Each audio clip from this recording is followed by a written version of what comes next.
Welcome back to the Unanimous Decision Podcast. I am your host, DPalm. Follow me on Twitter at DPalm66. You can follow the show on Twitter at UDPod. You can follow the entire MTR Network at the MTR Network. What is the MTR Network? Well, it's how you found this podcast. We've got shows about television shows. We've got shows about movies. We've got shows about politics and current events. We've got shows about science. We've got shows about dating. We've got everything under the sun. And all you have to do is follow at the MTR Network on Twitter to make sure you stay up with it. And once you follow them, you realize that I need more of this in my life. There's a way to get more. For $8 a month, join our premium network, get a host of more shows than you would normally get bonus content, get special things. We do a lot of stuff for our premium members, and we're happy we have them, and we want to have more of them to spread the good word. Like I said, the show is Unanimous Decision. You can email us at udpodcast@gmail.com, and you can also make sure that you get every episode that we do. So when you do that, you need to subscribe in the iTunes store. It's easy. It's one click. It helps us. It helps you not miss any episodes. Hell, we're on 41. I don't know how the hell we got here. Like all of a sudden, I've got 41 of these in the can. Like we're staring down 52, which is going to be well short of a year of this show. So like, it's been a lot of content. We drop things on weird days sometimes, and the best way to make sure you don't miss a bit of it is to subscribe. Once you subscribe, leave a 5-star review. I'll read whatever you want on the air. It's bit me in the ass at least once now. But the policy is the policy. I stand by it. I think that's about it. That's all the promo I'm going to do today. We have a big show for you this weekend. I know this weekend is beginning the kickoff of the NBA playoffs.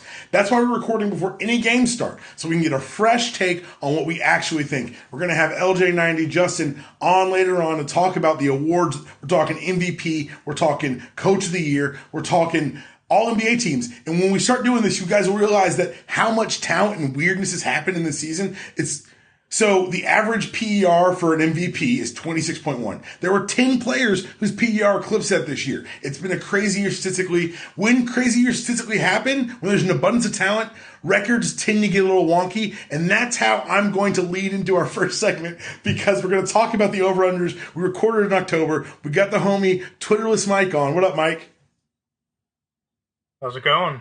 It's going great, man. We've got him back. You may remember we picked the over and unders for the whole league. We're going to just talk about a few choice ones today because this was Mike's first foray into gambling. Mike, would you say the odds makers are pretty good at their jobs? They're all right.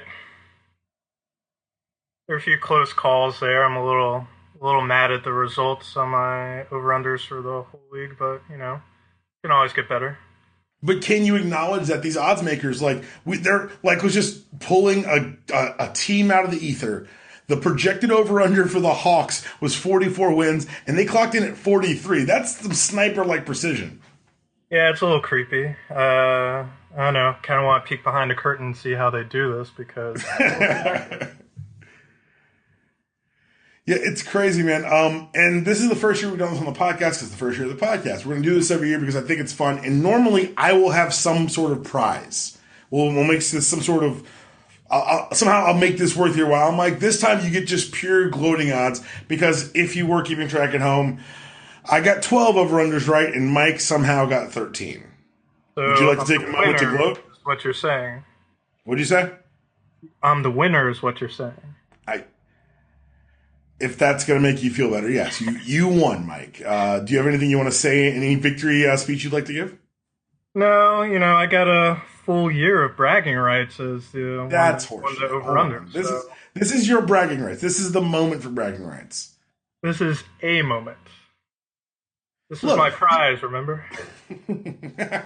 I said there'd be a prize next year. This moment was your mini prize, your teaser prize, your first prize. It was the Last Jedi teaser of prizes. So it's a bad analogy because the Last Jedi teaser's got a while before the actual trailer comes out. So, I got a little minute to gloat. Unbelievable. Bring it up randomly with you. Unbelievable. This is going to be a great next few months for me. When does the season start back up? When's tip? October? Let's get there, guys. All right, so let's talk about a couple. We're not going to talk about all of them because I think that'd be kind of not great radio. Well, I do want to talk about a couple. Like I said, we'll start with Atlanta, my home team. The team I grew up loving, the team you grew up loving, the team I still have a weird relationship with. The projection was 44. I bet the over. You bet the under. It came in at 43. Mike, how'd you know? Been an Atlanta sports fan my whole life, Daniel. I've looked down a lot. I gotta say, man, we recorded this like early October, so I think I was high on Falcons. Yeah, but I was anticipating, Cobb County Braves. I was just couldn't do it.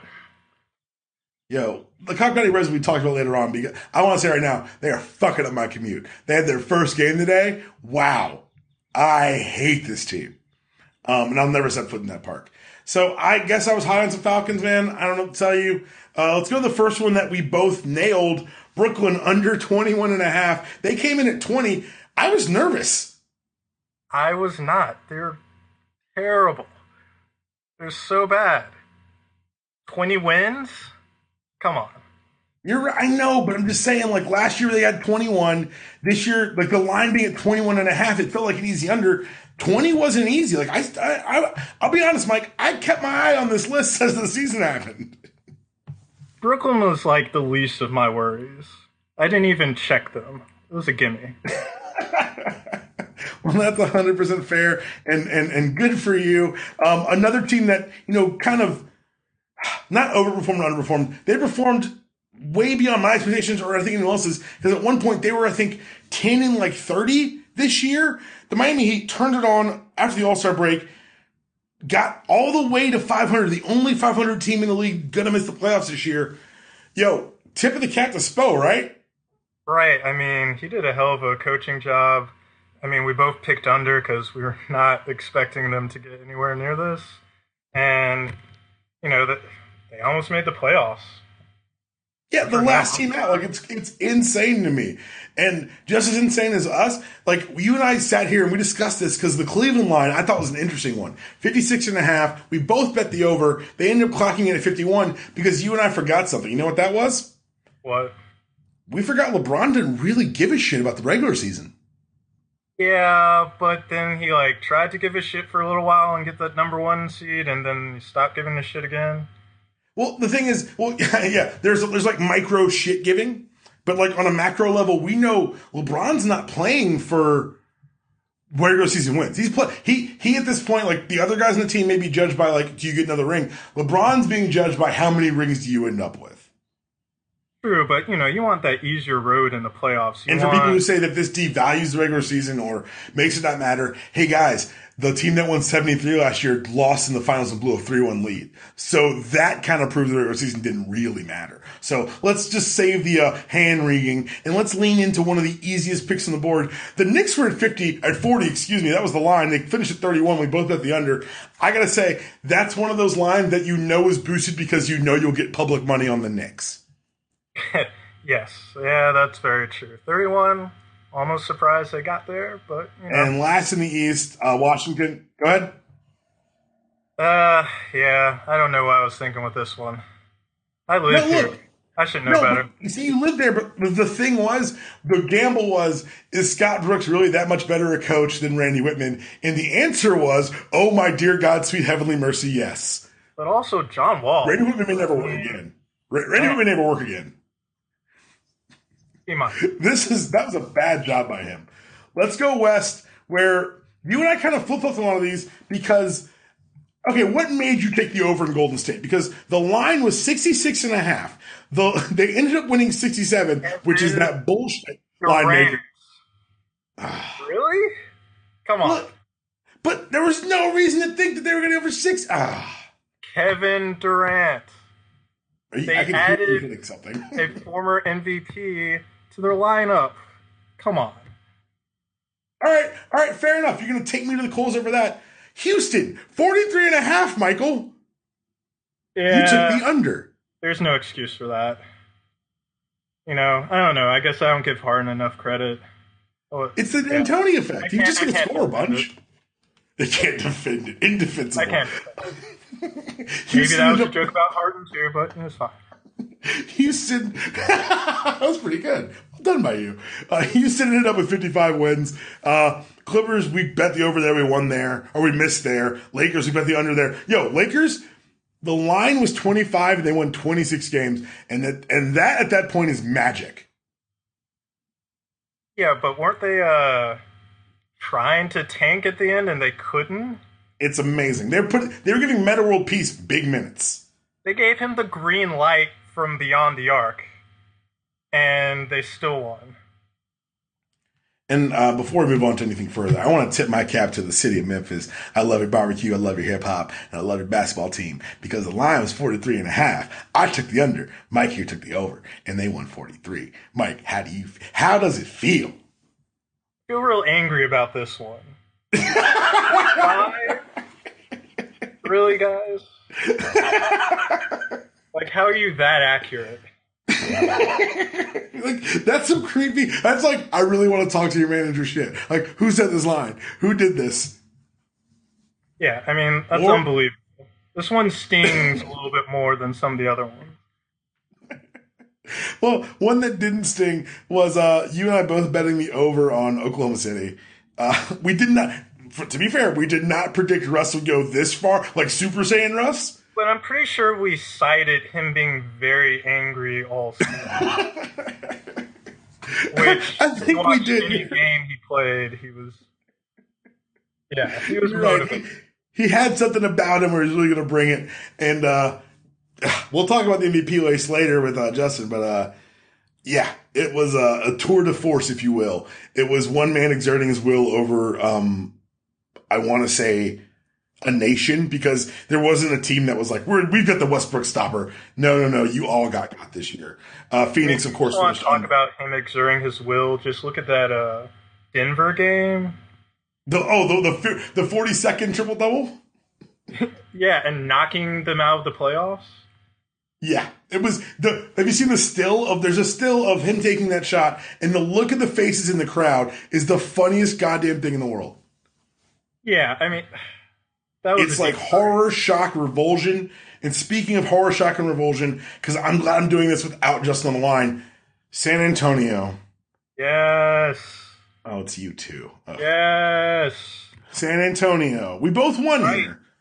We bet the over 57.5 with one all-star, with Kawhi Leonard expanding his game, with a declining Tony Parker,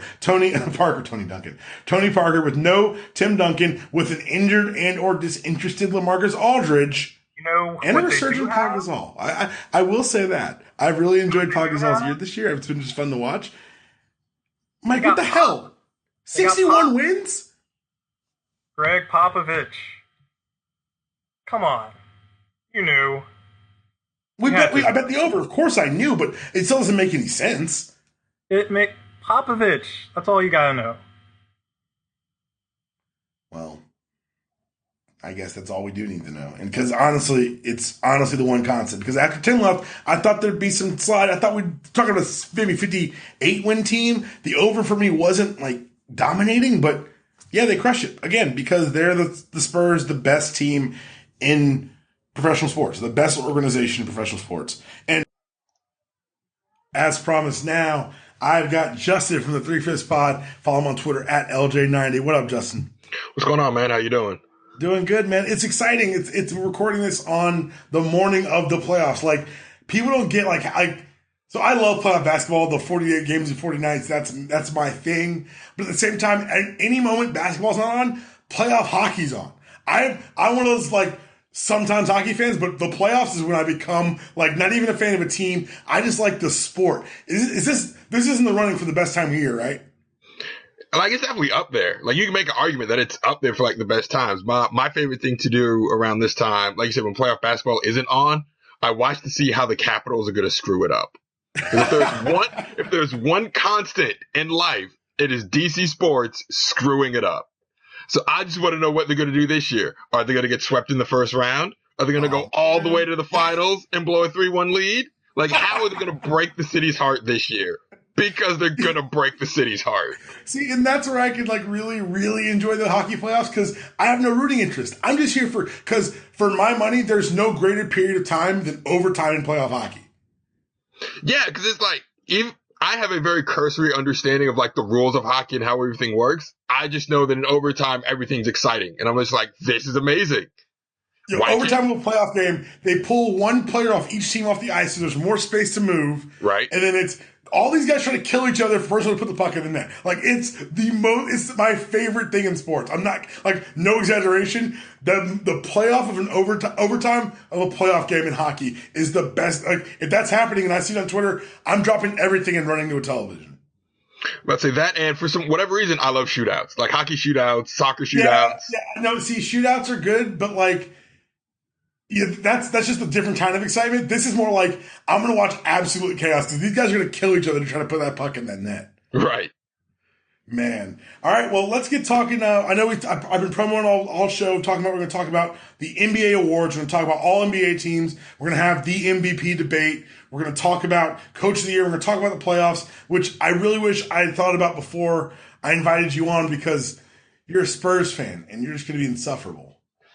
I'm actually not. This has been a very humbling season for me. Like, record performance outstanding. You won 57 games.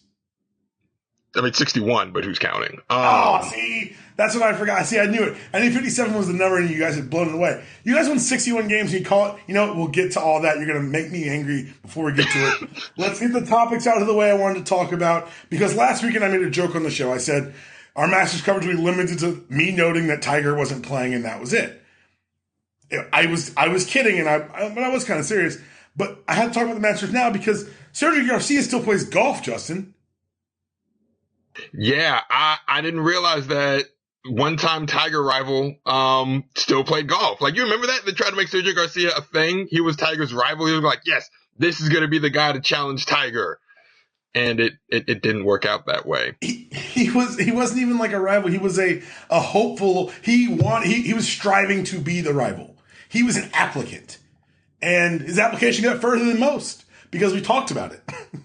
It just didn't.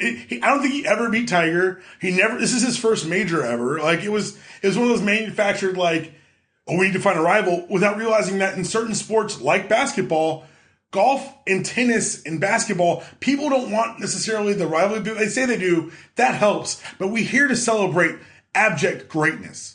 Who is Jordan's rival? They rotated in and out because we celebrated his greatness. Who's Serena's rival? Yeah, right. We celebrate the greatness. And that's why, for me, even like you said, I guess maybe that was part of it. Like, I've always been dismissive of Sergio. And then I talked to golf people. They're like, yeah, he's not that good. No, he's like, this came out of nowhere.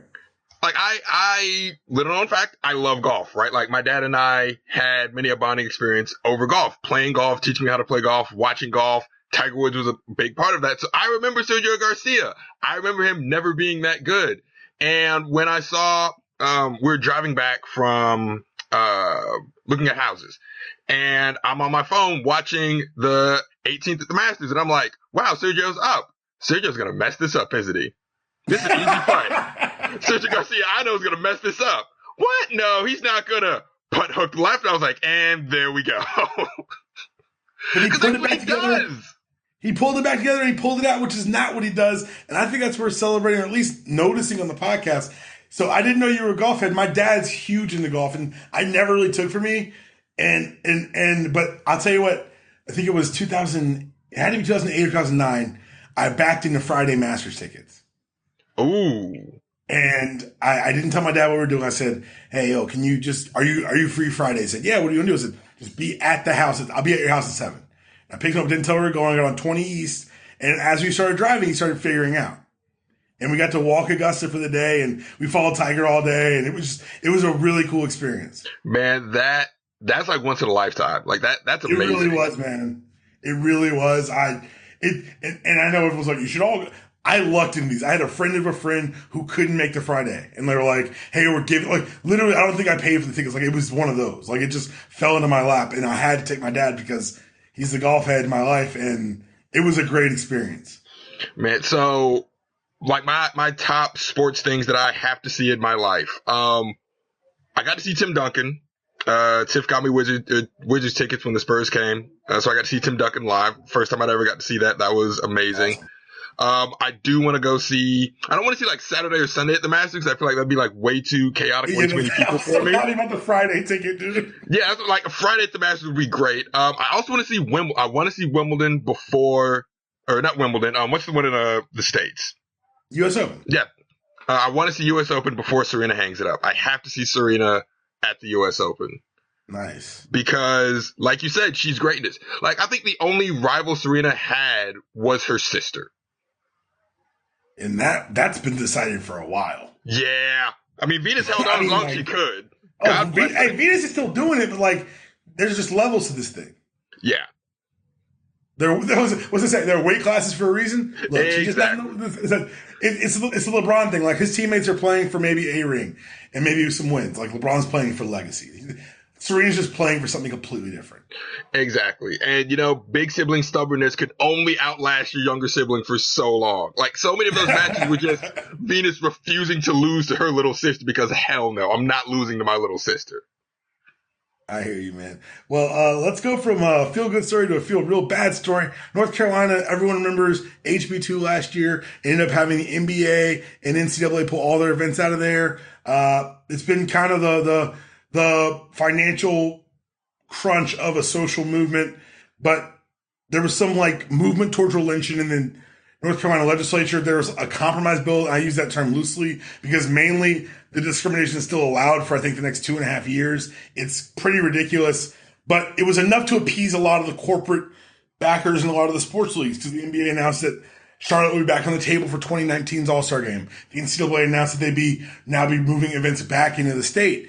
And how does North Carolina handle this newfound, like, maybe acquiescence from the NCAA?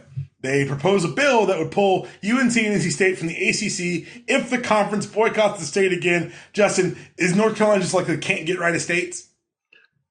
I don't know I know what they're trying to do, but do they, like, honestly, if you're North Carolina, you propose this bill, it's not gonna, like, correct me if I'm wrong, the composure of state politics in North Carolina, that bill's never going to pass, right? Like, they don't have the numbers But to even present it. Well, and that's the thing. If you're presenting this thing that won't pass, congratulations, you're shooting yourself in the foot for what? Like, you're not even going to get the effect of the law. You're just getting all the bad press and bad will associated with it. They might just boycott your state again on GP. Right? Like, you realize that, like, the NCAA, like, the NBA was like, we're open to it. NCAA, the verbiage of their statement was, we will reconsider championship games in the state. Not that we're coming back. We will reconsider. Why antagonizing? Connor Tapp, who's been on the show before, for 24/7 Sports, he tweeted, hey, you got to at least wait till mom and dad are out of the driveway before you start playing ball in the house. Yes. I don't think they even waited until mom and dad walked out the front door. They turned off the light in the bedroom, walked out of the bedroom, and they turned on the light and started jumping up and down on the bed.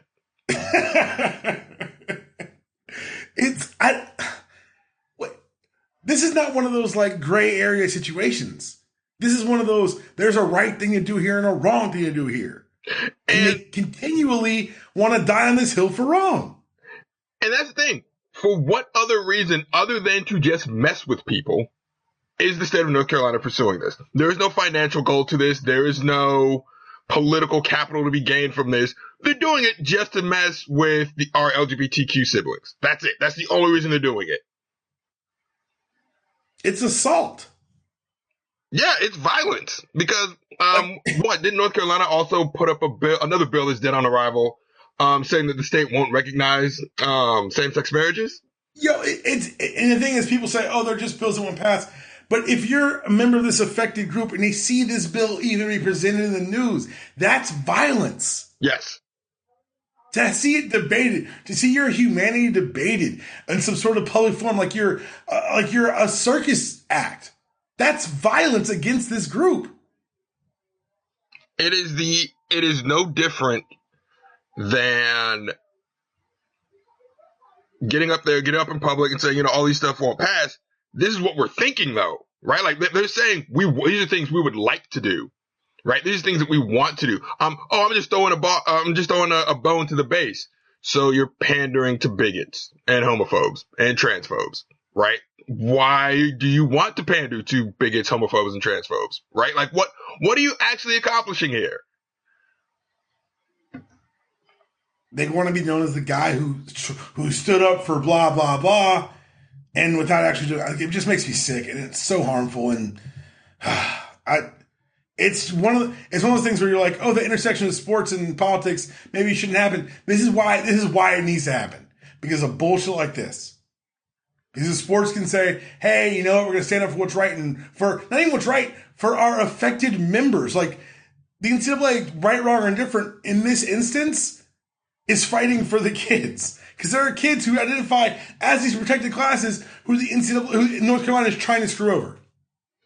Which is when the NCAA has the moral high ground on you. It's ridiculous. How did we get here? You may want to reconsider your position.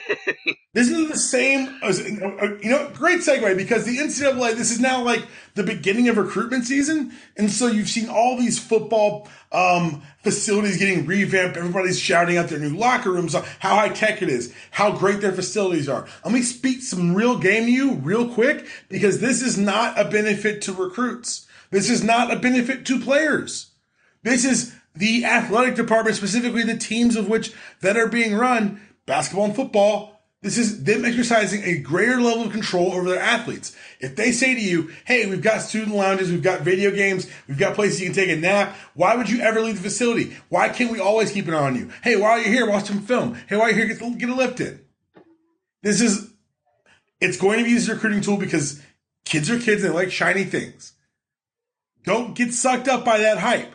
This is all an exercise to see how much control they can have over their athletes. Yeah, and it's also, I don't want to use the word distraction, but I'm failing to find a word that better describes it. They're basically saying, look at all the stuff we're giving our athletes. Why should I have to pay them? I'm giving them $10,000 lockers with TV and film and all these great things. I'm letting them play Madden. Why do I have to pay them? And then, on the other hand, well, where would the money come from? How about the money? And that's the real rub here, is that if they didn't build these facilities and by the way, overprice them on invoices, then guess what? You could say, oh, look, the athletic department is taking a much bigger profit than they report. They're taking a much bigger profit than they use in those documents. Because you know what? Independent studies show that the profits made off of football and basketball are astronomically higher than what's reported. But they're able to slush it and hide it in things like this. There was a report done, I want to say 2011, 2012, about just how much money the football programs, not even counting basketball or the other major sports, just the football programs. The football programs for Florida, Georgia, Louisiana, Texas barely made the cut, made more money than the state collected in revenues for taxes. Yep. Wrap your head around that. The state school's football program, just money on tickets, merchandising, what have you, was making more money than those states collected in taxes. That is insane. Think about the TV deals that these schools tout. The SEC TV deal with ESPN is a lot of money, and it goes up every year. And it goes to all the member schools. No one is crying broke. And when they do, call them a liar. When people say, oh, there's no reason to pay the players, call them a liar. It is factually inaccurate and intellectually dishonest to claim that these players should not be compensated for their time, energy, and you know what? Here's a great example. Oh, what was the kid's name? I forgot it already. I didn't watch the Coach Cal 30 for 30 this weekend, but there's who was the player? Was it DeJuan Wagner? Oh, I haven't seen it. I'm hoping to watch it Monday. So I think I'm looking it up right now. Not the best radio, I'm not going to lie. Yes. Nope. Yep. DeJuan Wagner. He went to Memphis. After his first year, he wanted to stay. And everyone says, what a bad guy Coach Cal is. This is not my story on why Coach Cal is a good guy. This is my story on why the players need to be compensated. DeJuan Wagner did not want to leave Memphis after his freshman year, but he's reported as a lottery pick. Coach Cal went into his living room with his scholarship and tore it up and said, you're not allowed to come back. You're no longer welcome on our campus. He went in the lottery to the Cleveland Cavaliers, played 1 year, ended up with a stomach condition that removed part of his colon, and never played again. Because Cal pushed him away, he made $7 million. That is an incredible story. Wow. That's why the players want to go play for Cal. He really doesn't want what's best for them, and that's why you should compensate these players. Because if Coach Cal wasn't Coach Cal, if he was one of those other coaches who wants to keep the players to build their own name, that kid could have had this affect him in college. His health insurance from college would have run out 2 years after he graduated, and then what? Right. Because that's the other gag. The protections that are in place that the NCAA has over the kids, they run out. So what do you do when you're no longer under that health insurance? Right? Like, let's say you have a heart condition. Let's say you have a chronic condition that did not show up until you started playing. It wasn't detected until you started playing sports. You're no longer able to play sports. You have to have all these treatments, and then the insurance runs out. The condition doesn't go away. Right? Like, let's say you have a heart condition. Those take years and can take decades just to treat, monitor, and make sure that you don't die. What happens when the insurance runs out? He was the 6th overall pick in the 2002 draft. He in rookie season averaged 13.4 a game. After that, his second year, he only played 11 games, had colitis, ended up removing his entire colon. They did not exercise his option in the 05-06 season, and he's out of the league by 2007. Yeah, man. That I'm speechless because that could have gone horribly had he not went to. And it does go horribly. Those are the stories you don't hear. Those are the kids that are lost and forgotten by this system that chews them out, spits them out, and says, hope, good luck on the other side, kid. Pay the players unequivocally. You know what? I'm not going to put words in his mouth, but I don't have a good segue. So Dan Rooney passed away this week, owner of the Steelers. We all were raised kind of in the sports space, and we with a media that lionizes and idolizes owners. And for what it's worth, Dan Rooney always seemed like one of those guys who kind of lived up to the hype. Yeah, Dan Rooney is the rare case of an NFL owner that actually cared, or that actually, maybe care is too strong a word, but he at least at a minimum wanted to use his position to advance certain causes. Right. He recruited the league's first black executive. He is they named the Rooney Rule after him. Right? Yep. He pushed all these progressive causes. He wanted to use his platform. He wanted to use his platform. He is what we want to see in our owners. He's what we're told owners were. It was truly the family business. He started as a water boy and worked his way up and just held almost every office that they had. Eventually becoming chairman. He was with the team for over 80 years. And it's very sad that the NFL's losing one owner who kind of exemplifies all the things that I think are right or could be right with the sport. Meanwhile, certain people in Dallas, Texas own the marketing agreements for the 3 in the new stadiums, including the one in Las Vegas. And he makes more money off of other teams than he does with the Cowboys. But we're not going to talk about that today. There's a documentary to be made when he's no longer associated with the NFL, because you can't do it while he's alive. But once he's no longer associated with the NFL, I said alive, I meant like owner of the Cowboys. You can do it once he's no longer associated with the NFL.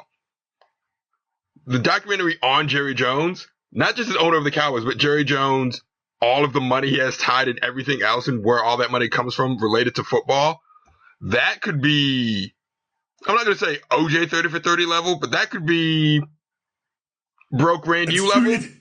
It's a two-nighter. Yeah, it's a two-nighter for sure. It's a definite two-nighter because, like, for all the crazy oil money that Jerry Jones is backing, has come from, and for all the psychopathic things he does, he's a scary, creepy, good businessman. Scary and creepy are two apt words to describe Jerry Jones. Also scary and creepy, the Knicks extended your boy Phil Jackson for 2 more years. And when I wrote this, every time I send my topics email, I always say, cards subject to change. It's kind of like pro wrestling. We don't know who's going to show up. I came here to talk about this extension. Then all of a sudden, you got him popping off at the mouth saying that Carmelo will be better off elsewhere. What are we doing, Justin? But is he wrong? Okay, maybe he's not wrong, but guess what? If you want to get rid of him and you want to make sure you get equitable value back, the best way to sink his value is to do this in public. And the thing is, I've started to realize this is a pattern with Phil. He dogs you out in the media, then he trades you for 50 cents on the dollar. J.R. Smith? This happens with Phil, man. So, but here's the thing, though. You can get away with that with J.R. Smith. Can you get away with that with Melo? Like, who... And anytime that this conversation of trading Melo, because they're not going to cut Melo. No. God, no. So when they say, okay, we're going to trade Melo, what are you going to get back? One, who are you going to trade him to that can give you equitable value back for Carmelo Anthony? Like, for all the narrative around Carmelo Anthony, he's still a top 20 basketball player. Yes. He's still an elite scorer. Yes. His defense has actually gotten better. It hasn't gotten worse. I'm not going to say better. So I have memories of Carmelo being really bad on defense in Denver, and then New York, he was like, you can at least depend on him to not be James Harden. Well, in New York at first, I started with the D'Antoni thing, like, who didn't encourage defense. So, like, yes, I guess he stepped in the right direction, but at the same time, he's in the right direction. He's still older and not able to do what he could do athletically, defensively. Right. So you still have a top 20 guy. What are you getting back for him? And if you're talking about him like this in the media, then everyone's like, okay, cool. We know you want to get rid of him. So we're going to offer you peanuts because we know you want to get rid of him. And then you're going to take a bad deal to get rid of Carmelo Anthony, and you're going to be worse off for it. Like, how does this help the Knicks in any way, shape, or form? This isn't the Carmelo Anthony situation that Phil just kind of backed into because he took the job. He gave Carmelo the extension. He gave him the no-trade clause. So my question returns to you. Why the hell give him 2 more years? Because after those 2 years are up, like you said in that interview, maybe they can start rebuilding when he's gone. Okay. All right. No, that's my favorite part of the interview. When he said, maybe when I'm gone, we can start rebuilding. I was like, you guys are never going to be great. You do this to yourselves. Who can answer me this? Like, what do you do? How are you lying to yourselves at this point? I don't think they do lie to themselves. They've hit the acceptance phase. At least the Knicks fans in my life are just like, this is who we are. It's crazy, man. We got a playoff podcast, and I'm over here talking about the Knicks like they matter. 27. It's the brand, baby. Like, if this is any other team's dysfunction, like if this is the Bucks dysfunction, well, maybe because of Jason Kidd we care. But if this is like the Magic dysfunction, we don't care. But it's the brand of the Knicks. And the names matter. Like, Phil matters. Like, Carmelo. Like, in the history of the NBA, Phil Jackson matters. And he's just kind of, I don't want to say dragging his legacy through the mud, but I guess I just did. Like, this is getting a little bit hard to separate from the guy who won with the best players on his team. But Phil, the debate is always, who's better, Phil Jackson or Pop one, Greg Popovich? The argument for Phil is he's had 2 of the greatest players of all time. I mean, you could also say that's the argument against Phil. Yeah, that's what I meant. Sorry. The argument against Phil is he had Michael Jordan, he had Kobe Bryant. Like, 2 legitimately, you could say they are the best. In his prime, Shaquille O'Neal. Like, not Phoenix Shaquille O'Neal. In his prime, you literally cannot stop him, Shaquille O'Neal. Greg Popovich had Tim Duncan, again, one of the greatest of all time, but he was always able to adapt to the environment around him. He was able to adapt to what Duncan was becoming instead of just pushing out Duncan when he wasn't what he was. How about we just do Coach of the Year later? I just figured that out. How about we just wait and do Coach of the Year later, okay? I don't think it's Coach of the Year. Let's get right to the awards. Let's start at the top. MVP. The debate rages on. Harden, Westbrook, some Kawhi Leonard fans. I hope you don't take that stance on to make fun of you today. But let's all recognize right now, as a group, that we're playing for the non-LeBron James version of the MVP. LeBron James this year, scoring was down. Most assists he's ever had per game. Most rebounds he's ever had per game. He's getting better. If we're talking about 13 straight years of over 25 points a game, 11 straight years on first-team All-NBA, which we'll get to in a second. This is ridiculous. I don't know what to say anymore. Like, I can't, like, you don't understand, like, he's got All-NBA longer than Jordan did. He's scored more than 25 points a game longer than anyone else in the history of the NBA. This is getting weird. But is it? Because, like, at this point, when I hear that LeBron has done something record breaking or something that's ever been done, I'm just like, yeah, of course he did. He's LeBron James. Like, his greatness has made me numb to his own greatness, and that's scary to me because I'm like, I don't know how else he can impress me because he's done all these impressive things. He's the greatest I've seen in my life. I've seen Jordan. I've seen LeBron. LeBron is the greatest I've seen in my life. I don't know what to say. I don't know what to say. Like, at this point, I'm getting I'm legitimately almost creeped out. I legit thought he would hang it up after this year. I thought he would say, I thought he'd win in Cleveland and be like, okay, cool, I'll do one more season and then that's it. And I'm like, he could legitimately keep this up for another 3 years, couldn't he? If he feels like it. At least another 3 years. At this point, we're at the if he feels like it phase of his career. Yeah. Is LeBron going to win the title if he feels like it? Is he MVP if he wants to be? Like, I don't know what to tell you. Like, God, LeBron is so good. I feel so... Well, no, I don't feel bad for the Pacers. I feel bad for Paul George, but I don't feel bad for the Pacers. I don't feel bad for Paul George because he's about to leave or get paid. Either way, something good's about to happen to Paul George. You know what? Thank you. I don't feel bad for anything that's about to happen to the Pacers. Core apart. Oh, man. He's a really good basketball player, too. But so was Patrick Ewing. He just had to be born in the wrong decade. Same with Paul George. Sorry to know what to tell you. Yeah. I don't tell you. You're born in the wrong decade, dog. You came at the wrongest of times. I do have a question, though. So, as we're setting aside LeBron, the season really has come down to 3. Could have been 4 if I think KD hadn't gotten hurt. You've got, obviously, the narrative with Russell Westbrook and the triple-doubles. You've got the D'Antonization of James Harden and the blowing away of expectations in Houston. You've also got the steady, consistent, almost robotic, workman-like pace in San Antonio with Kawhi. We know where your heart lies. Who do you think's truly our MVP, Justin? Oh, my heart and my head are the same. Okay. Russell Westbrook. I thought that you'd be home a little bit. Like, I had to give you that space to, if you wanted to, you could do that. Okay, so how did you get to Westbrook? It's a triple-double. I have to ask. I agree. I have to ask. Like, that's not good content of like, oh, yeah, you're right, and we move on. That's not good podcast. No, you're right. So, all right. I'm in a weird space with Russell Westbrook. As a basketball player, he's like my third favorite player to watch right now. How do you like watching more than Russell Westbrook? LeBron James. On a night-in, night-out basis, you give me Russell Westbrook on my television. This time of year, I'm all about the LeBron show. But on a Tuesday in November, what up, Russ?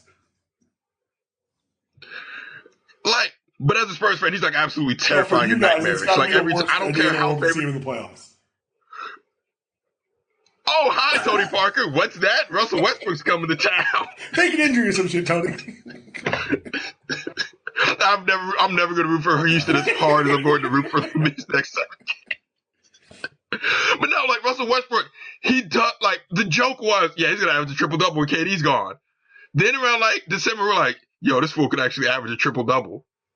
Then we hit February. Yo, this dude's really going to average a triple-double. Here's some numbers on Russ, right? 30-plus points a game. 10 rebounds, 10 assists. Highest ranked in player impact, player impact. What more do you want from an MVP? He is, outside of LeBron, the MVP. He's having the best season. He's had the most impact on his team. What more do you want? He's made history. Basically, if your argument for James Harden is, wow, they did more in Houston than I expected them to, you're basically giving them a participation award. You're saying, wow, you guys you won a lottery team. Congratulations. All right, so let me say this. I'm with you. It's Russie all the way. I think that you're right. We went from that place where we're like, hey man, what if he averaged triple-double? Oh shit, he did it. He got real creepy. It was like watching a horror movie. No, there's no way that the killer's in the house. Oh, the killer is in the house. And his name's Russell Westbrook. It started with him opening night. They introduce him off the bench, and he points to the space behind him because normally KD would come after him. It's my favorite gift of Russ of the year, and he moves on to the court. And it's been, since that moment, it's been kind of like, I'm going to show out. I'm going to show what I can do. I'm going to erase this doubt from people saying, now that Kevin's gone, they're going to break. The argument for Harden, I don't agree with. I mean, whatever. It's a good argument because whether you go off Vegas over or not, as I covered in the beginning of the podcast, they won about 11 or 12 more games than anyone said they would. The Thunder settled in about where they would, but I think the thing about the Thunder is the supporting cast was way worse than we anticipated. Steven Adams has not been the revelation we thought he was. Oladipo has taken a step back from when I was championing him on this podcast maybe in, I don't know, October. I was wrong. Fine. Yo, I liked I'm game. disappointed He just fell off. And part of the people say, oh no, these players have fallen off because Russ took the ball from them. Nah, nigga, I watched those games. They miss open shots. Like they don't deserve Russell Westbrook. But I say, if Russ takes the ball away from you, it's for a reason. He didn't want to. Like if there's one thing I've learned from watching Russell Westbrook, if there's one thing I've learned from watching Russell, he's not hunting for these shots. He's actually looking for open guys. But once you've proven to him that you can't hit those shots, he'll be like, okay, I can't trust you anymore. And he might trust you. He might give you a shot every night. But guess what? The first time he shows you that it's just not your night, it's just not your night. But the thing about it is it's always Russ's night, man. It's always Russ's night. It's so, God, he's so good. How's that? Anyways, Russell Westbrook is really good. I understand you have to have like a two-man race for narrative and content purposes. Harden's season has been like he's two. Was it 2 rebounds off of the triple-double? Like, this has been a weird year because I talked about in the front half of the podcast, my boy Mike, there historically, the number for the average for MVP a season is a PER of 26.1. This year we have 10 players who eclipse that. We're having a talent boom in the league. There are more legitimate superstars in this league right now than I've ever seen in my lifetime, and I'm 31. You can say the 90s, but guess what? The 90s, they expanded the league. That's why I felt a little diluted in the mid to late 90s. Right now, with these 30 teams and the number of legitimate stars that are out there, and the emerging young talent too, I think a lot of it has to do with because basketball became global in 92 when we took the NBA on the Dream Team tour. Then other countries started developing players in their own ways. They started in some ways surpassing the AAU methods. The AAU methods then adopted those things. And now you've got big men who can handle like big men from Europe used to. But they're being homegrown now. You've got everyone like to the point where when we're doing our first, second, and third team All-NBA, did it get really hard all of a sudden, Justin? Like normally it's like, oh, these are the top 15 guys. This year it's like, well, hold on. Am I really going to have 15 men list and not have... You could do this list and arguably leave off Kevin Durant. Yeah. You could actually, and you could have a legitimate argument for that. Paul George, okay, just a little quick spoiler. My third team forward, the Paul George, Kevin Durant spot, I haven't settled it before I say it on the podcast. I still don't know who was going there. I just don't. Because guess what? The starting forward, well, no, let's do it in a second. Let's finish the MVP talk. It's Russ. Like, there are going to be basketball contrarians who say it's Harden because of the wins. Then I got to ask you, well, why is not Kawhi because of his wins? His wins, but he had more wins. They say, it's Harden because he broke all these. He didn't break any records. Actually, he did break a record, the turnover record. He broke it. The other person who broke it this year is Russell Westbrook. So I don't want to hear your turnover argument either. The question of the MVP generally is, when I talk about this season in the past, whose year will be the most memorable? We've made mistakes in the past with Steve Nash. Voters, the tallying ended on Friday. It has to be Russell Westbrook. Because these two teams are playing in the first round, you could theoretically hang it above the court and see who wants it more. And that way I know it'd be Westbrook. But Justin. Oh, just do it like the tag match with the Hardys. Just hang it up there. Two 5-man team ladder match. Who gets there first? You tell me Russ doesn't come out on top? Come on, baby. Now, I got to ask you this, Justin. This is the hot topic in sports. It's kind of taking the shine off the NFL draft a little bit. Why the hell are they pushing these awards to after the playoffs? I don't know. That's weird to me. Because correct me if I'm wrong. It's always been like right before the playoffs, or right? Beginning of second round. Because remember that year, Dirk won it and they lost their first round. And he had to beat the trophy on Golden State's court.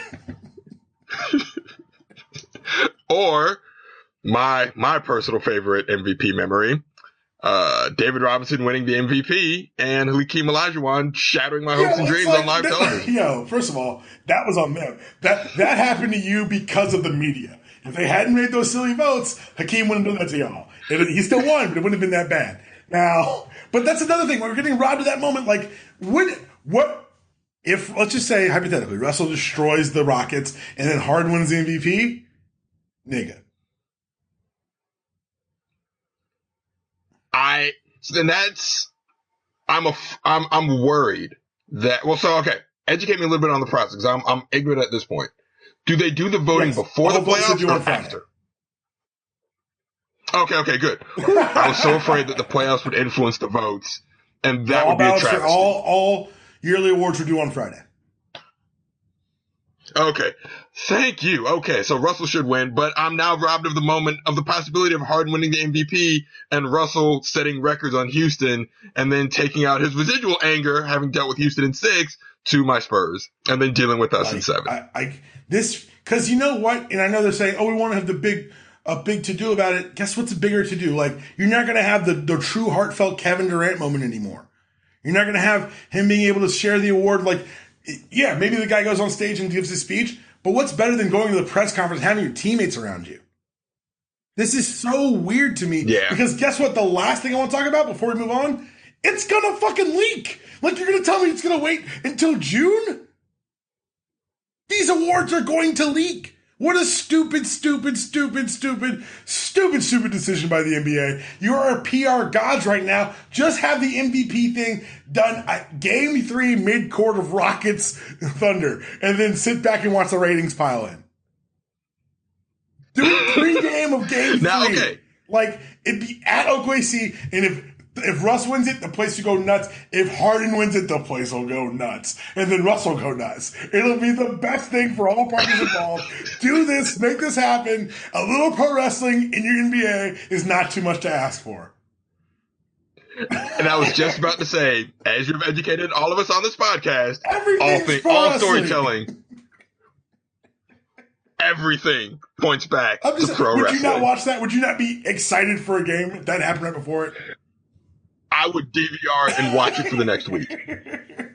But we're not going to go through all the awards. I do want to talk about Coach of the Year, because it's been a big year for this, because for me, there's been some decided frontrunners. I think you can say what you want about Pop. I think the job he's done this year has been amazing. I think what Spo did after midseason deciding to turn it around and finish at 500 and barely miss the playoffs should be recognized. I think Scotty Brooks revealed to us that either Randy Whitman's that bad or he's just that good in Washington. I love Dwayne Casey out in Toronto. Like, who do you think right now is our Coach of the Year? I agree with everything you said, except for Dwayne Casey, because I'm not sold on him yet. Yeah, but he could surprise me. I'm actually leaning towards Spo. Because All-Star or going into December, they were 11-38 or something like that. And then they barely missed the playoffs.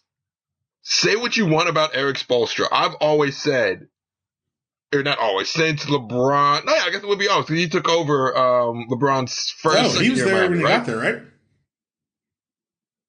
Yeah, because it was Stan Van and then Riley kind of, took Stan Van out behind the pasture. And Spo was there for the Wade Shaq year. Yes. So, Eric Spoelstra is a really good coach. I don't think people understand how good of a coach, like, no one does in game like Eric Spoelstra. Right? Like, I've seen Eric Spoelstra, like, do little tweaks and tinkers in the middle of a game to frustrate even Greg Popovich, who people hold in such high regard. Right? Like, everyone's going to say, the reason why the Spurs lost to Miami was, LeBron went off. No. Spo made Pop blink. Spo made Pop think that Tim Duncan was a liability.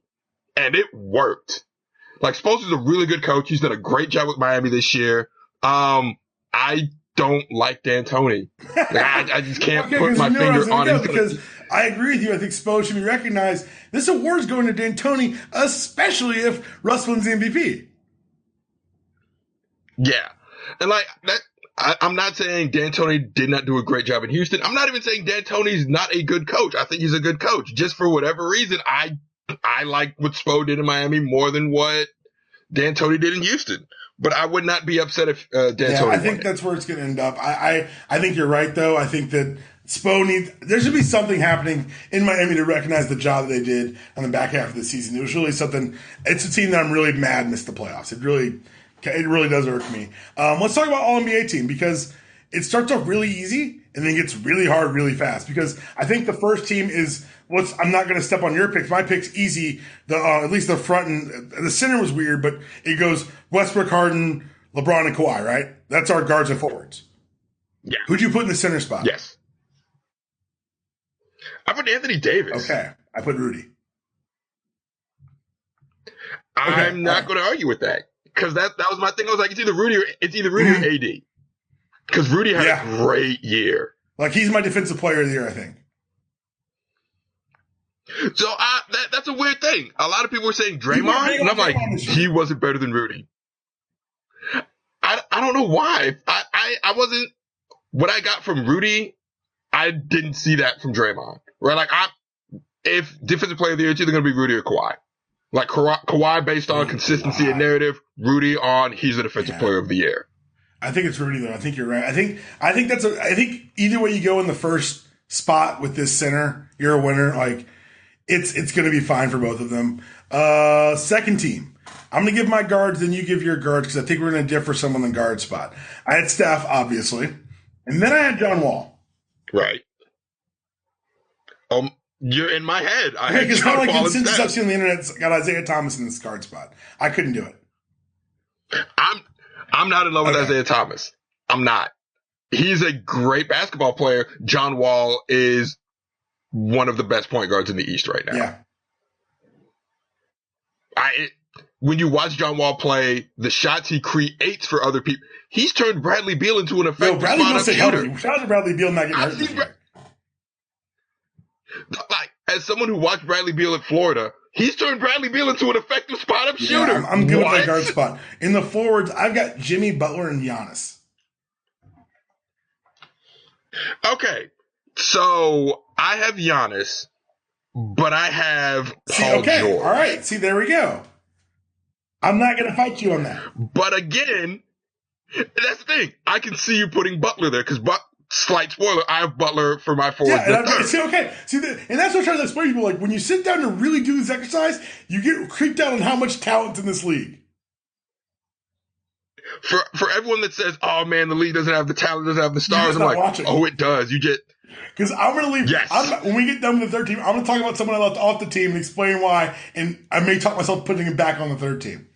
Who do you have at the center in your second team? I assume it's Gobert. I got Anthony Davis. So yes. Yeah, we'll flip flop on that one. Third team, Colin. I want to hear your guards first. All right, so third team guards. This is why I put Isaiah Thomas and Kyle Lowry. Oh. I had I may not be sold on Dwayne Casey, but I am sold on Kyle Lowry. Like, dude is docked Lowry legit. because of the injuries. Because of when they happen. Because the person I replaced him with, you could make the argument against too. Like, see, now you made me reconsider my guards. Hold on. Do I want to go Lowry? You know what? I'll roll with you and Lowry. I'll have an all-injured backcourt because my other guard's going to be Chris Paul.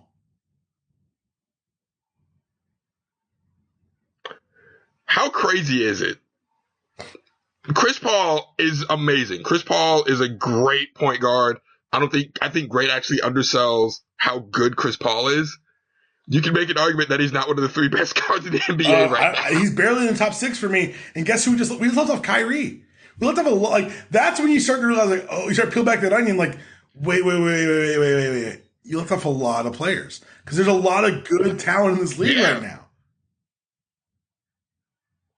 I think I was always going to leave off Kyrie because I can't. Which is why I left off Isaiah. Also. That's where I am. Let's talk about the forwards. Who do you have in the forward spots? So this is why I have Jimmy Butler. And so you may have to correct me on this one. What position does Karl Anthony Towns, is he listed as? Because Davis moves him around everywhere. All right, so you just played into mine because my third team is Durant and Butler, and not Butler, but Karl Anthony Towns. I had to have. I wanted Karl Anthony Towns to be mentioned on my All NBA team somewhere. And who do you have at your center spot? So for my center spot, I actually have Hassan Whiteside. I love his game. I love what he does in Miami. He's gotten better. I had a hard time finding. I guess you could have gone. See, that's what I'm leaving off. But I'm leaving off DeMarcus. Which one? Hassan or DeMarcus? Because I went with Jokic. That's a good pick too. You know how serious the base. This is like everyone's like, there's no talent. I'm like, hey man, draw me up 3 quick All NBA teams for me. Well, wait a second, because he could be here. Like you left off like Draymond Green didn't make either one of our first top 3 teams, and he could very well be Defensive Player of the Year. Yep. This is a crazy deep league now, guys, and for all the casuals who are coming into the playoffs, you're in for a show. You're about to learn a lot of names because hold on. Did we leave off Giannis? No, we didn't. Okay, Giannis ain't there. No, oh hell no. I've been sold on the Greek Freak since draft night. Giannis, yo. So, all right, I have a quick gripe. Can I have a quick gripe? NBA schedulers, why do you have a rock fight in your primetime slot? Is that tonight? What's tonight? You have Memphis San Antonio at 8:00 tonight. Why do you have a rock fight in your primetime slot? That's a good point. I would have switched I would have actually switched Cavs. I put Cavs at 8. And then I have the Spurs playing at 3. But you also be like, that's a 1:00 start in Central Time. Damn it, that's when it gets weird. And you can't have Bucks Toronto at 3 because Yeah. Damn. Okay, I see. You had no choice. I get it. I had to flip off the Utah game. Damn, it's gonna be a bad game. God, it's gonna be Well, I'm gonna watch. Like, I'm entertained. Let's before we get to the playoff predictions, I do want to say one thing. DeMarcus Cousins stayed off my All NBA team, and for those of you who know me, I am a pro Boogie advocate. I may or may not have purchased a shirt last year that says Boogie across America in red, white, and blue letters because Boogie was on the NBA team, on the USA team, and that should be celebrated by everyone. I left him off. 1, because of the fit issues in New Orleans, I couldn't ignore him. And 2, and this may not be fair, and I need you to tell me if it's fair or not. The fact that they sold him for what they sold him for, and I think that's stupidity on their part, unless a reflection of his value, but I also couldn't ignore it. And it's so fucked up because the way with the new CBA they've negotiated this is that player compensation directly tied to All NBA teams. So they wanted to figure out the best way to create the bird years or to amplify the bird years on the contract by saying, if you make a certain level of a player, a certain level of a stardom in the NBA, that they would say, oh, you can further compensate them and incentivize them to stay with your team to help everyone. So the question became, how do you measure that? Do you say it's off your production, 25 points a game? No, that's crazy because scoring goes up and down and pace moves and play style and what's a star, not based solely on scoring. So then the question next became, well, do we measure it by saying outside factors like a Q rating or like sneaker sales? And that seems stupid too because I'm not sure I've ever heard Kawhi Leonard speak. The resolution... Jordan Brand athlete Kawhi Leonard, by the way. That's so weird to me. The resolution they reached was, we're going to tie it to these awards. Now... 75, I think it's what's like almost $47 million of Paul George's money is tied to if he can crack these top 3 NBA teams, and it's all based off media votes. Are you okay with that? Because the more I think about it, the more the money gets bigger, the less easy I feel about the way they've figured this out. It's one of those things where you say, okay, cool. If you're a top 15 player, then yes, you should be compensated. Then you start getting into how the sausage is made on how we decide these players, and you're like, and especially in this atmosphere that we just discussed is so talent rich. So I see what they're trying to do. I think the next time the CBA gets negotiated, they'll find another way. They'll take another stab at it, right? Like, I'm not going to pretend like I have the solution, but I do know that people involved in this, the CBA is up for renegotiation in 2 years? Smoothly, I think. Yeah. This will be one of the things that comes up. They're going to say, okay, cool. This is what worked. This is what didn't work. Let's try to find, we get what you're trying to do. We're not disagreeing with what you're trying to do. Let's find a better way to do it. Yeah. Which is how labor negotiations in a perfect world should work. Both sides come together, management and labor, they say, cool, this is what we want to do. This is what we want to do. Let's find compromises. We agree on here. We disagree here. And let's just make it work, because the end goal is all of us working together to get this money. And there's a lot of money out there because this league's getting way more popular. And while people want to turn it into the NFL where every regular season game matters, it's not that. It'll never be that. Baseball doesn't sell that. What you do is you sell moments, you sell stars, and the NBA can do that right now better than I think anyone in the world. All right, so let's start. Let's start in the East because I want to have a little playoff talk with you. You got a second for that? All right, so Boston Celtics taking on the Chicago Bulls, 1-8. I got the Celtics in 5, just because. But the crazy thing is, the Bulls, all 3 of the games are going to be on TNT. The first 3 of the 4 games are TNT, and TNT Bulls is a thing. They don't lose on TNT. And in prime time, who do you have in the series? I have Celtics in 6 because I can see Boston coughing up 2 stupid games. They should sweep Chicago. Like, no. Boston is a mile ahead of Chicago. They should sweep them. I've seen enough of Boston to know they'll cough up 2 stupid games. And it's going to be stupid. They're going to look back and be like, how did we lose this game? I couldn't agree more. Next up, Cleveland's taking on the Pacers. I've got Cleveland in 4 and at least 3 what the fuck Lance moments. I've got 5 what the fuck Lance moments and Cavs in 5 because I think one night Paul George is going to go off. LeBron is going to say, fine, I'll beat you in Cleveland. Okay. Raptors and Bucks. I want to say Bucks, but I'm not going to. I think Raptors in 6, though I think we get at least like 4 to 5 Giannis welcome to the NBA moments where he gets introduced to the national audience. Though maybe not, because this has been designated the NBA TV series of the year, with 3 of the first 5 games scheduled to be on NBA TV. My heart is overriding my brain here. Ooh, I got Bucks in 6. I really do. And I there's no logic behind this. There is no stat that I can quote to back this up. I just want Giannis and the Bucks to win. I want them on my TV. Tiff actually got to go see the Bucks when they came to play the Wizards. They're like, okay, we're going to go to a Wizards game. I'm like, oh, you're going to see the Bucks. I was like, you get to see Giannis Antetokounmpo. I'm so jealous. And they're like, what? Nah, I don't believe the hype. She came back and saw him. She's like, this kid's the truth. Like, he's the future.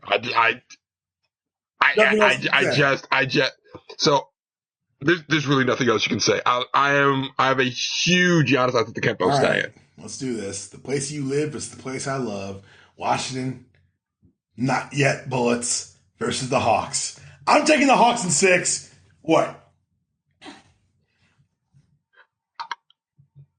Again, I can't argue that. I got Wizards in 7, but I can easily see. This is one of those things where I can see the Hawks sweeping the Wizards. I could see the Wizards dragging this out to 7. I don't see anything in between, though. Because the Wizards are better than the Hawks, but that doesn't mean that I haven't seen good Wizards teams embarrass themselves on national television in the playoffs. So the last 30 games, Tim Hardaway's averaging over 19 points a game, and they're finally moving him permanently in the starting lineup for the playoffs. Him and Tarin Prince, the rookie, will be starting over Bazemore and Cephalosha, which means those guys are coming off the bench now. Like that's a lineup I can get behind. I like some of the moves. I love Coach Bud. I'm not abashed Coach Bud Homer. I am nervous about how good Scotty Brooks is, and I hope the Hawks can win it. We're not going to go through the whole bracket here, but who do you see getting out of the East? I asked that even though I know the answer because podcast. All right. So logic answer is Cavs. Fun answer. I can see a scenario where Washington somehow beats Boston, even though they're not supposed to, and then dispatches the Cavs in 6. I would not be surprised if Washington beat Cleveland. I'm picking Cleveland. Because I think you're right. If there's any team in the East that can beat the Cavs, it's Washington because John Wall ain't scared of nobody. At the same time, I would be surprised if it happened. Like, it's one of those, wow, they actually did it, but it's when you think about it and actually watch the games, you realize we hear it all year, the Cavs are a bad defensive team. Then you watch them and you're like, oh no, these guys are a bad defensive team. They're slow. They don't react. They don't cover lanes well. Right? All the things LeBron grabs wall for what happens? And it's over. You're not we've seen this happen before. LeBron grabs wall for a quarter, so decide that it's over. And that is the thing that can happen. I think you're right. I think that's the matchup that should make Cleveland the most nervous. Let's head out west, where I think things are a bit more interesting, just because I don't think there's any clear front runner with kind of the restructuring Warriors. They take on the Portland Trailblazers in the first round. I got Warriors in 5, and that's just one game for recalibration with Durant. Yeah, I got the same. One game to get right with Durant. They'll probably win both at home, drop one in Portland, and then finish up the series. The rock fight that you mentioned, Spurs and Grizzle. I got Spurs in 7. No Tony Allen. Spurs and 4. Sorry, I didn't know that. Yeah, no, I learned that this morning. They're not expecting Tony Allen. So I'm like, oh, well, this just got a lot less interesting. One that's intimately more interesting. Rockets and Thunder, and this is just hold on. This is Sam Jackson, hold on to your butts in Jurassic Park. Yeah. I got 7. Don't ask me who. I got 7. I think America deserves 7. We deserve 7 of this. You can easily make an argument for either team, right? You can say the precision and efficiency of the Rockets will carry them over Westbrook. You could also say the matchup nightmare that is Russell Westbrook will cause them problems, and you try to compensate for Westbrook. Who knows? Maybe his cast actually backs him up. Maybe Steven Adams becomes the Steven Adams we saw last year. Maybe Cantor takes the next step. You just said all that. You said it very eloquently, but my notes to my right now say Rockets. Maybe they can do it with the Antony ball. Why the Thunder will win? It says Russell is Godzilla. Those are my two. That's my reason. I'm with you. I'm picking 7. I'm picking great basketball. And at the time of all these games, I can tell you where I'm going to be, and that's in front of a television. Last series, the 4 seed Clippers taking on the Jazz. Give me the Jazz in 5. I don't trust the Clippers. I'm with you, actually. I got Jazz in 6. I love the next step of Rudy's game. Gordon Hayward is another guy I was hard to leave off the All-NBA team. Yeah, we left Dan Lillard off the All-NBA team. People doubt it. I'm like, no, this league is so much fun right now. How long is Dame? I got to look that up. How long is Dame still in Portland? Because I think his contract's coming up, isn't it? That's a good question. Okay, well, never mind. Disregard. That would have been interesting to see if he decides to stay in Portland. But if he's already decided, they resigned and then they gutted the team, and he was all alone. That's right. Oh, that's right. They resigned him, and then Wesley. He resigned, and Wesley just got traded like a week later. It was like, wait a second. Oh, this isn't what I signed up for. So who do you have coming out of the West then? I could make an argument for Spurs, Thunder, Rockets, and Warriors. Which argument do you want me to make? It's crazy because we're at that point where the West is so scary good that, and they're just kind of like some places are matchup nightmares. A lot of it's going to be chess. Like if the Spurs and Warriors tie up, I don't like that matchup for the Warriors. I don't like that matchup for the Warriors, especially if they're still recalibrating Kevin Durant. I really don't like that if they have to do this while still figuring out how to integrate Kevin into the lineup. In an early round, you don't want the Spurs in the Western Conference Finals. You don't want those problems. On the flip side, San Antonio, you really want. I think they can handle Harden better than they would handle Westbrook because Harden, you can put Danny Green on Harden and leave Kawhi out in the wing. That's what keeps you from picking the Spurs. The Thunder, you got to put Kawhi on the Spurs. Is the Spurs having to deal with either Russell or Harden? I don't see it happening. I'm sorry. And again, that is a fair argument to make. Like, you can say, no, this is why Harden will give the Spurs problems. And I'll be like, you're right. These are very valid arguments. What's up with LaMarcus, man? What happened to LaMarcus? God, we needed that one seed. He took a step back, and I can't explain it. Okay. Possibly. I don't know if it's age or attrition, right? Like, it could just be all the miles catching up with him at the worst possible moment. It could just be a slump. It could be he tweaked something. I'm not certain, because we've seen LaMarcus, like, when LaMarcus is on it, he's terrifying. He's been serviceable. Yeah. Especially like at the beginning of the year, he started out at the beginning of the year like really good, and then I'm gonna say right now, this is why I'm picking the Cavs to win it all again. It's because whoever survives the battle of the bastards in the West is going to be pretty easy pickings for a very angry LeBron James. Yes. So my nightmare, if the Spurs magically make it out of the West, you don't want they get LeBron James and the Cavs. Terrible matchups. Not just terrible matchups. It is one thing specifically that I don't want to happen. Because here's what's going to happen. It'll be Spurs Cavs finals. The narrative is going to be Kawhi Leonard, LeBron stopper. And I'm just going to say, please stop. Loud. We get all thinking. Just shut the fuck up. And LeBron's going to say, you're right. He's a LeBron stopper. You wear Undertaker shirts. You're right.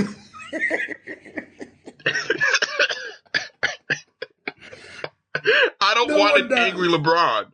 Like, we already know he has a level of disdain / respect for Kawhi that makes him take it up a notch when he's on the court with him. Like, before it was like, whatever, this kid. And now it's like, okay, you're on my radar. I have to at least pay attention to you now. If we do a week of lead-in of Kawhi Leonard, LeBron stopper, I don't want that LeBron. I don't want angry LeBron. No. Please do this. I need another ring. Please do this. To answer the question, Dame Lillard signed a 5-year, $140 million contract last offseason, so he's there for a bit. Okay. That's about it, man. Do you have an MVP this week? I do have an MVP. Speaking of the not LeBron James MVP, LeBron James is my MVP. He's opening up a school. I don't know if it's actually open yet, but he's opening up a school for at-risk kids in Ohio. The I Promise School, dedicated to aiding at-risk children who might otherwise be left behind. Quote, this school is so important to me because our vision is to create a place for the kids in Akron who need it the most, those who could fall through the cracks if we don't do something. LeBron James is just a good person. He's just a good dude. His heart is in the right place, and it's stuff like this that makes me appreciate him beyond the basketball level. He does things that Michael Jordan never would while he was in the NBA, and he puts his platform and his money behind these causes, and I appreciate that. So LeBron James is my MVP of the week. My MVP is not in sports, but for me, it's an uplifting story that tells you that you can have anything you want in this world if you believe in it hard enough. Janet and Jackson got divorced. And I don't want to hear the well actually behind it. I don't want to hear the details. The headline's enough for me. Because apparently, if she stayed with old buddy for 5 years, she got $500 million. She stayed for 5 years and 2 months. Because Janet Jackson is about that paper. I hope to one day be that focused and that forward thinking that I can set myself up for such a windfall. My tip of the cap, my MVP, Janet Jackson. Our heads in similar spaces. This is a shame. Like, a shame for who? He's got $500 to give. He signed the paper. Nobody's under arrest. Let's do this. I heard that news and I was like, good for Janet. I don't see anything wrong with this. Like, what do you want? They signed paperwork. As far as I'm concerned, she fulfilled a contract. This is payment for fulfilling the contract. Look,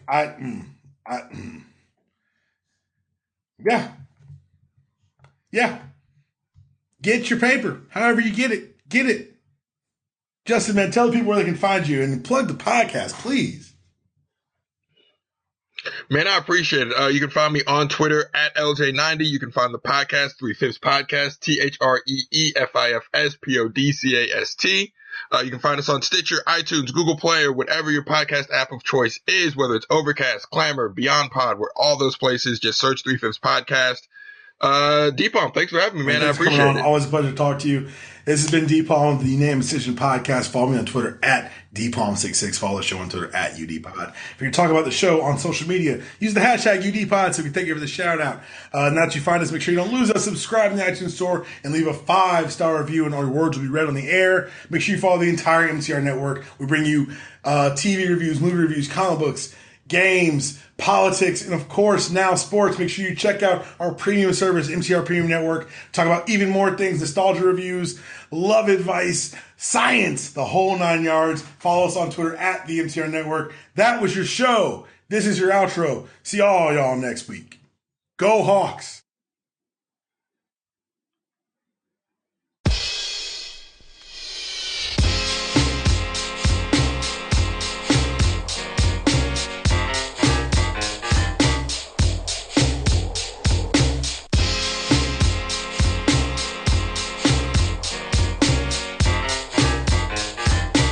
Here we go.